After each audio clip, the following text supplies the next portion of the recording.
planificado para el bienestar de toda la familia. Les saluda como siempre Daniela J. Salas en nombre de todo el equipo técnico y de producción que hace posible que este espacio llegue hasta sus hogares. Como lo escuchábamos y veíamos, el dolor es necesario para alertarnos que algo está pasando con nuestro cuerpo, pero existen mecanismos para evitar el dolor. Por eso hoy nos acompaña la doctora Daniela Díaz, ella es anestesiólogo, y vamos a hablar un poco también sobre la anestesia, las sedaciones, los protocolos y además las bondades y ventajas que tiene. Un gusto recibirla, bienvenida. Buenas tardes, ¿cómo estás? Muy bien, un gusto recibirla y que nos acompañe acá en el estudio. Gracias. Vamos a hablar un poco sobre lo que serían las sedaciones en general, porque si bien es cierto, el dolor nos ayuda a alertar que algo está pasando con nuestro organismo, la anestesia, las sedaciones en general nos ayuda a mantener a raya ese dolor.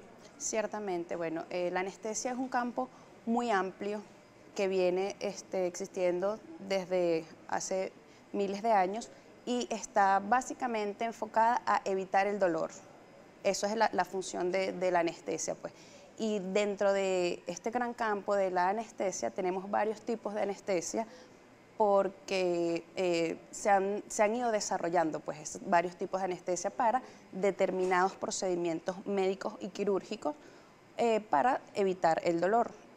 Podemos decir que dentro de la anestesia el dolor se divide en dos grandes grupos, el dolor crónico y el dolor agudo. El dolor agudo es el dolor agudo o nociceptivo, que es el dolor normal, es decir, el dolor ocasionado por alguna agresión que se le hace al cuerpo humano. Puede ser por un golpe, un traumatismo o puede ser por una cirugía.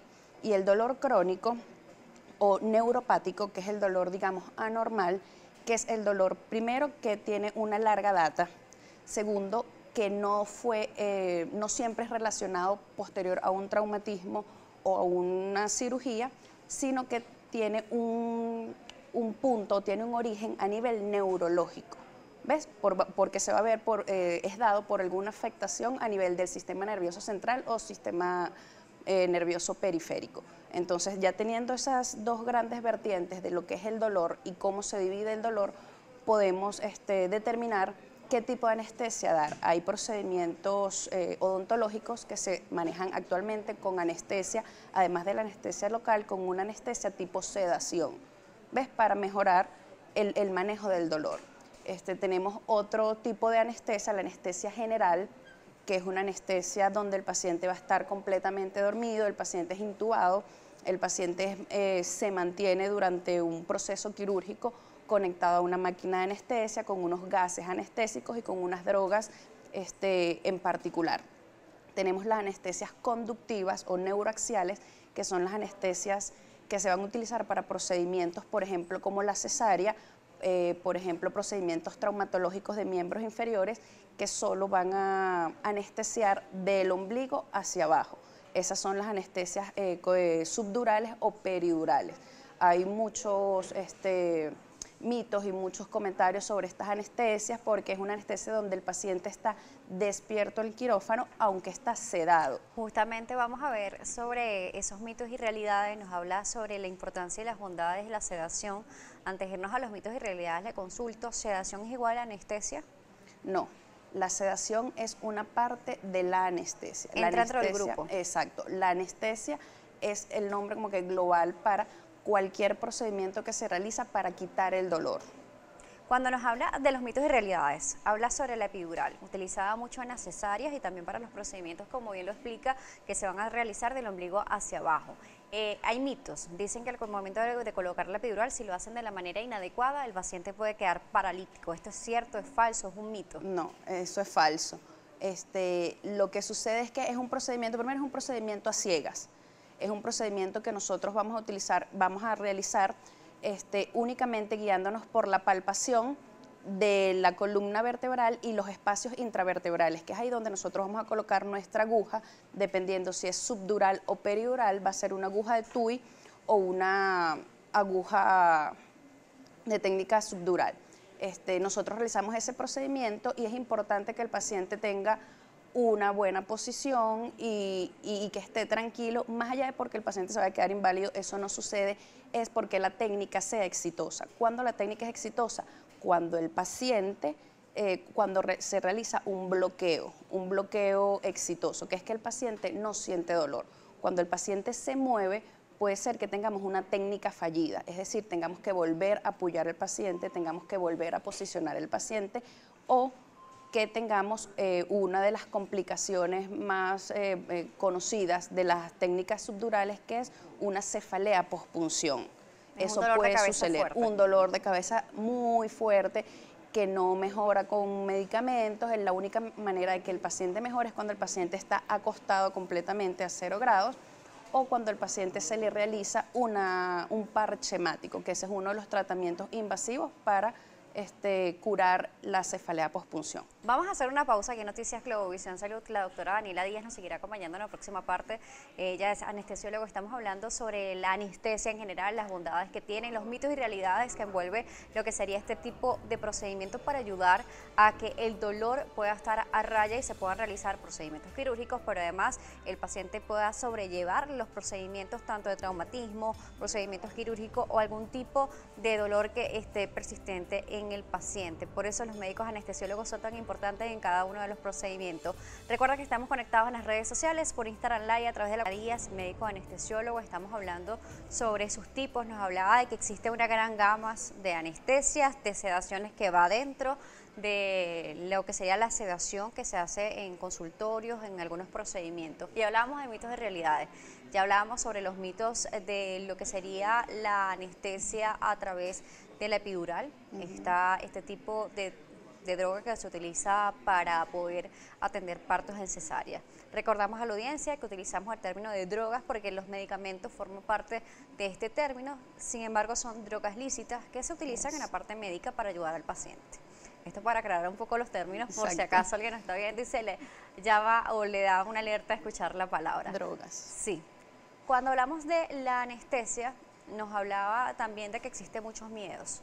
Otras personas pues tienen ya la confianza del paso de los años de que es un procedimiento más dentro de lo que sería el tratamiento que se va a hacer. Ahora, vamos a ver sobre el mito de que si se le pasa una mano al anestesiólogo en la cantidad de tratamiento, una persona no despierta, es decir, puede fallecer. ¿Esto es verdad? ¿Es mentira? No, o sea, realmente no es que cuando un paciente fallece durante un acto quirúrgico es por una serie de eventos, una serie de complicaciones que no están únicamente ligadas a la anestesia como tal. Es un mito cuando dicen, ay no, el anestesiólogo se pasó a anestesia y el paciente falleció. No, ciertamente nosotros utilizamos un sinfín de drogas lícitas que se colocan por dosis según el peso, según el tiempo que va a ser la cirugía.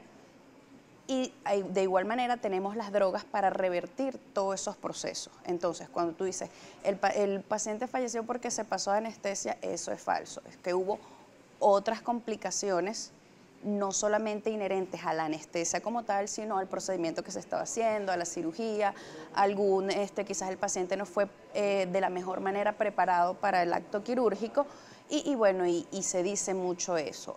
Actualmente nosotros tenemos ya de un tiempo para acá, como 15, 20 años más o menos, se está haciendo la evaluación preanestésica. Sí. Esta evaluación preanestésica es sumamente importante para nosotros porque es la única manera que nosotros tenemos como anestesiólogos de evaluar al paciente y llevarlo en las mejores condiciones posibles para ese acto quirúrgico. ¿Qué se requiere para esa evaluación preanestésica? Bueno, se requiere los exámenes preoperatorios, que eso incluye un perfil 20 con HIV, BDRL, PT y PTT. Eso a grosso modo para un paciente ASA 1, es decir, un paciente sano que se vaya a operar, por ejemplo, de la nariz. Se va a hacer una rinoplastia. Eso sería un paciente con apendicitis. Un paciente, exacto. Depende porque la apendicitis es una cirugía de emergencia. Entonces nosotros cuando tenemos esos pacientes de emergencias no vamos a tener el tiempo para hacerle todos esos laboratorios. Ahí está la diferenciación de una cirugía que se puede planificar y una cirugía electiva de emergencia. Y una cirugía de emergencia. Se piden los laboratorios, pero se pide una hematología completa y ya nosotros, el equipo quirúrgico, tiene que tomar sus precauciones. Primero, es una anestesia general de una manera diferente a una anestesia general inhalatoria que se hace para una cirugía preparada. ¿Por qué? Porque es un paciente de emergencia. No sabemos si el paciente comió, no sabemos si el paciente tiene hepatitis, si es el paciente HIV positivo o cualquier otra enfermedad que nos pueda afectar a nosotros como cirujanos del procedimiento. Entonces, se hace de manera diferente, pero la evaluación preanestésica se realiza a todos los pacientes que van de manera electiva a quirófano, y es eso, pues nos va a dar las herramientas para nosotros llevar al paciente lo mejor preparado para ese acto quirúrgico. ¿Peso, estatura, fundamental también para esta evaluación? Sí, necesitamos un rayos X de tórax para ver la parte respiratoria, necesitamos los laboratorios, necesitamos una evaluación por un médico internista o por un cardiólogo, un electrocardiograma para ver la función del corazón a grandes rasgos, y necesitamos los laboratorios que nos van a indicar la función renal y cómo está ese paciente, cuánto tiene hemoglobina, cuánto tiene hematocrito. En caso de pacientes femeninas en edad reproductiva, una prueba de embarazo negativa, porque acuérdense que las pacientes embarazadas tienen contraindicado un acto quirúrgico a menos que sea de emergencia, y ahí se tienen ciertas consideraciones porque es un paciente embarazado. Doctora, estamos conectados también a través de Instagram Live, la cuenta @DanielaJSalas. Daniel Jun nos dice lo siguiente: saludos, Daniela. Pero las dos nos llamamos a Daniela y las dos le mandamos saludos a el usuario. Dice, ¿hay alguna zona del cuerpo que no debe ser aplicada anestesia? ¿Existe alguna zona específica que no reciba sedación, anestesia? Nos pregunta. No, todas las zonas, dependiendo de en qué lugar coloquemos la anestesia, va a recibir anestesia. Hay muchas anestesias, por ejemplo, si le van a operar una mano, se puede hacer un bloqueo, esa es anestesia regional. Se hace un bloqueo y se va a dormir o se va a anestesiar la parte que el cirujano requiera. Tenemos más participación, dejamos esta pregunta al aire porque nos vamos a la pausa. Dice, ¿los pacientes con hipertensos se pueden anestesiar? Eso me lo responde en la próxima parte. A la pausa, ya regresamos con más de Noticias Globovisión Salud y la doctora Daniela Díaz, médico anestesiólogo. Por Instagram Live a través de Daniela J. Sales y por @salud_gb.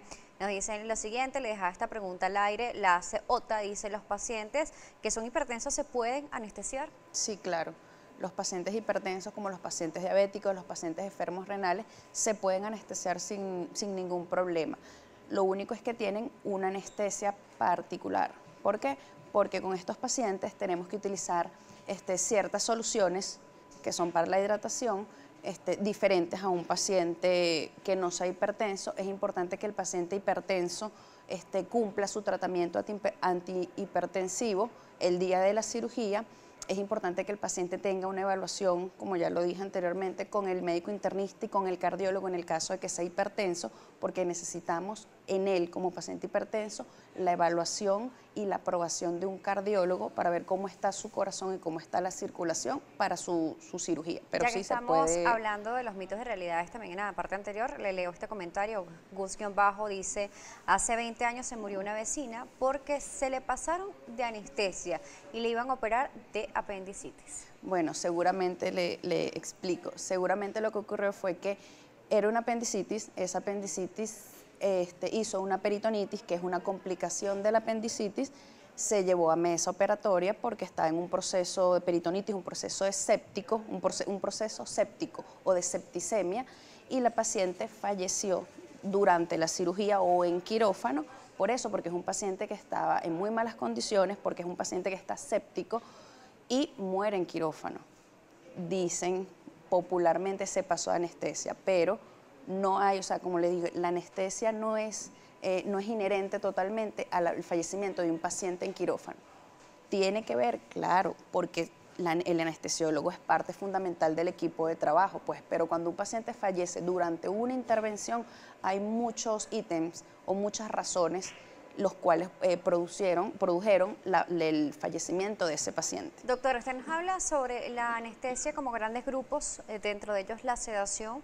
Existe para el bloqueo del dolor, para sedar o adormecer al paciente, para evitar que durante el procedimiento suceda este dolor tan molesto. Pero luego de un procedimiento quirúrgico, luego de una intervención, existen también otros mecanismos que ayudan al paciente a sentirse mejor. Se trata de las bombas analgésicas. Hablemos un poco de ellas. Ok, bueno, las bombas analgésicas, eso está en el manejo del dolor postoperatorio. Se utiliza para eso, para controlar el dolor ya el paciente en casa o el paciente en recuperación. ¿Ok? Son unos implementos que son plásticos, y nosotros lo que hacemos es colocarle medicamentos dentro de él y eso se va a pasar durante 48 horas. Hay bombas elastoméricas que son el instrumento con el cual se hace esta analgesia postoperatoria, que son de 48 horas, de 72 horas y hay hasta de 5 días. ¿Ok? Ese es un mecanismo bastante seguro, es un mecanismo que tiene tiempo, muchísimo tiempo. En el país se comenzó dando analgesia posoperatoria con los SAP, conocidos como SAP, el sapito, que lo conocían el sapito. En las anestesias obstétricas, que es por el catéter epidural que se dejaba. Actualmente se puede dejar la misma analgesia postoperatoria, pero por un catéter periférico, es decir, una vía que le colocamos al paciente en el brazo, en la mano. Entonces, utilizamos dos grandes grupos de medicamentos que son los AINES y los opioides. Son los dos grandes grupos de medicamentos que se van a utilizar. Los vamos a combinar y dependiendo del requerimiento del paciente, dependiendo de la evaluación preanestésica que tenga ese paciente, el paciente cuánto pesa, qué cirugía se le hizo, si es alérgico a algún medicamento, nosotros preparamos una mezcla en esa bomba y se la colocamos al paciente. Es importante, es un aparato sumamente seguro. Sin embargo, es importante que este procedimiento se realice por médicos anestesiólogos y que esté supervisado de la misma manera por anestesiólogos, ya que estamos hablando de que nosotros utilizamos dosis de acuerdo al peso y a la talla del paciente. Sin embargo, podemos tener que van a haber pacientes que necesiten más o menos de esa dosis y eso lo vamos a saber nosotros durante la evaluación de este paciente, durante las 6 primeras horas. ¿Existe algún tipo de contraindicación?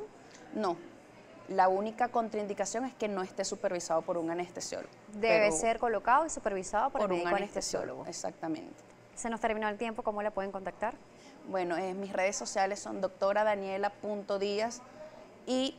¿Doctora la palabra completa no, o DRA? DRA, Daniela.diaz. Y mi otra red social es Confort Sin Dolor 10. Esa es de mi emprendimiento con otro anestesiólogo de analgesia postoperatoria a domicilio. Gracias por acompañarnos el día de hoy. Gracias a ti. Estuvimos conversando con la doctora Daniela Díaz, médico anestesiólogo. La pueden conseguir en las redes sociales como @DRA, Daniela.Díaz. Daniela Díaz nos estuvo acompañando el día de hoy. Gracias a ustedes por la sintonía. Nosotros nos pueden contactar por @salud_gb y por @DanielaJSalas. Será hasta una próxima oportunidad.